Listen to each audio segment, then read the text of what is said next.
Welcome back to Les Schwab Tire Center's Outdoor GPS.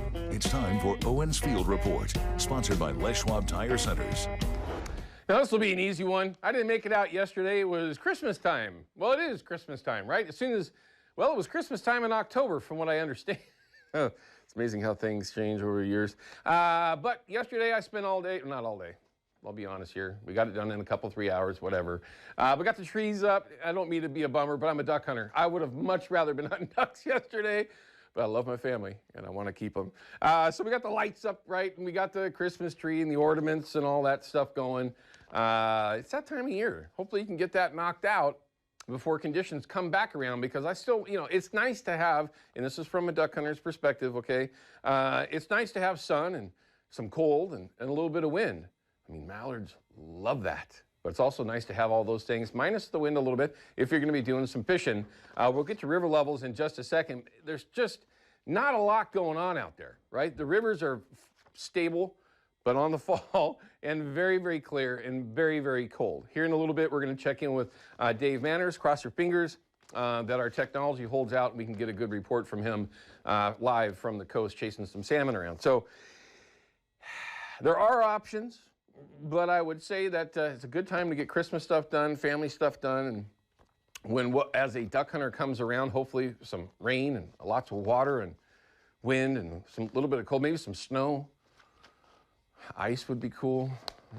Yeah, we're nuts, I get it. But understanding what we're in the midst of now, with this cool down that we've had the last handful of days, lots of places are starting to freeze. By no means what you would call a hard freeze, into the mid or low 20s or sustained days of it being frozen. That being said, this morning I got a reminder from the owner of S&C Rod Racks. Hey, remind everybody about winterizing your boats and your trailers. Absolutely. As soon as I get home, I'm gonna jump in my sled. I don't think that it happened, but it did happen last year, if you remember, where I forgot to pull the spillway, or whatever you want to call it, on my washdown pump in my sled, and it popped. Okay? It's very, very frustrating when that happens, and I'm hoping that that didn't happen, because where I'm at in OC this morning it was 28 degrees. So anyway, go out, check your boat, check your trailer, okay? If it's any sort of an RV, if you got a water system in there at all, drain everything, okay? Because we're going into several days where it's going to get pretty darn chilly. Again, some spots will freeze, some spots may not, but you don't want to have to deal with that when you do get back out in the boat or with your trailer. So winterize everything, get the water out of them, no matter what it is. Just get that stuff handled. It's amazing what water will do when it freezes. So just kind of course, keep that in mind. Okay, so, a couple of questions came in yesterday. I had mentioned that I unfortunately hit a deer, went through the process with ODFW to get the permit, of course, to take it home. I'm not letting anything go to waste, especially a blacktail. That's just simply not going to happen. But there were multiple questions about, well, what happened to the Silverado? Nothing. It's the Silverado, and I was only going 40 miles an hour. Honestly, when it did happen, I was expecting to jump out and see some sort of damage on the front end. Didn't do anything. It is the high country package, so the bumper is painted. So I was kind of concerned that there may have been no antlers or anything, so thank goodness for that part of it. But nothing. Didn't hurt anything, thank goodness. I got lucky there, unfortunately. The deer still just sucks. I hate the fact that that happened. All right, let's just quickly take a look at river levels. Nothing's changed since yesterday. They're just gradually falling. You can see they are forecasting coming Friday, Saturday, and a little bit more than what they were forecasting yesterday. It was only forecasted to get into the 12s. Again, this is on my home river, so just a small barometer of all of our interior rivers.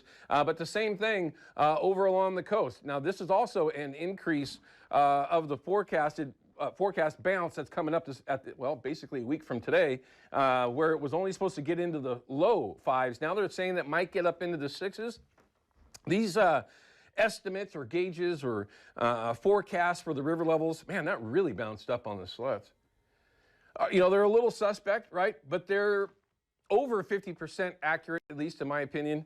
So there could be some interesting things coming. I don't know if that's a warm-up or not. We'll find out from Katie in a little bit. But everything is forecasted to stay the same until Saturday. When you see these rivers bounce, if it's even close to what they're saying by next weekend, You have my permission to miss the show, but you have to watch reruns and go on to kptv.com and check out the clips if you missed the show, because these could be some pretty interesting, depending on what happens. You don't want to ever fish a river on the rise, especially if it's a 2-foot rise. But when they start to turn over, there could be some very interesting things. It is way too early to be talking about winter steelhead, okay? Not that they're there, not there, I should say. It's not that they're not there. Say that 3 times fast. But when this river turns, all these rivers turn over to fall, there's going to be an extra shot of fish in there, no matter what it is. If they're Chinook, silvers, chum, whatever, if they're still around in the lower parts of the system, bays, again, wherever it is that you may be, you're going to get a fresh shot of fish. How long that lasts, it all depends on how much water stays around. But that's interesting. But for the rest of the week, it's going to be tough out there at best. Low, clear conditions. It's just that simple. Okay, so Jason Hambley, send him an email. You have a chance to win a prize pack from Procure. It is slanted towards winter steelhead, and I just had the winner's name, and I'm gonna find it again real quick. Alan, forgive me, he hates it when I leave the stage, but you didn't notice because I'm not on screen right now. This is the Kaylee LaRose won last week. So Kaylee, thanks for sending that in, and for you that get a chance to win it, you got all the pieces of the puzzle to be successful out there with some Procure products. Okay, let's check in with Katie Suniga. Katie, we got any snow in the forecast here to the valley floor? Maybe 6-8 inches of it or so? That'd be really nice. No.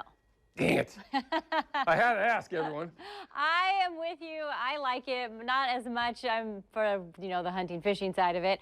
I like it more because I just love the snow. I know it's good, so hopefully we'll see some coming to the Cascades here soon. Right now, we're watching the fog that just developed there at that Vancouver camera. And then you know what we have coming your way is a couple of additional days, so very similar to yesterday. We have this ridge. We're starting to see it shift and maybe break down a bit, but that's not until we get to Tuesday night. So today, tomorrow, and then maybe Tuesday, we'll still see the similar conditions.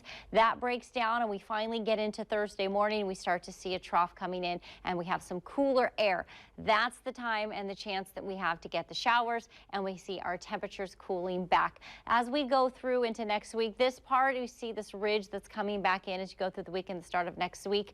That's far enough out. Expect that to change. Really what I'm paying attention to is this next chance for showers. Not going to be anything we see through today or tomorrow or even into Tuesday. All we're watching here is that east wind. You see those lines get fewer and fewer and fewer. That's because by the time we get to Wednesday, the east wind shifts and we start having a westerly flow going into when that next system comes down. Here's where we are the next 5 days. We finally have some rain in the forecast. What we're looking at is 3 days, not counting today, so 4 counting today, dry, and then Thursday, that chance for the showers to come back in. Same thing in Friday, possibly even Saturday. Extended forecast shows cooler temperatures into the mid-40s. By the time we get to Thursday, that last day of the month, 50 is our average temperature, and then overnight, thank you clouds, we start warming up just a little more. Are we starting to get behind in our monthly total? Not yet, but we are close. We are close. We are very, very close. We're still at the point where what the 5 inches that we've had is more than what, but once we get through right through here, then it's... I get it. See, we all understand that. Absolutely. Katie, thank you. Have a great week, okay? Stay warm out there. All right, we're going to cut to a quick break. When we come back, we've got a video clip that we took over at Les Schwab. Just a quick reminder on things that you need to get done to be prepared for the conditions that we have right now, especially if you were going to travel to the coast via Highway 6. We'll be back with that in just a minute. Don't go anywhere. Outdoor GPS is brought to you by P-Line, because we fish, by Hawken Fishing, perfection in fishing gear, and by Haxton's Canvas and Upholstery, the trusted name of the Pacific Northwest.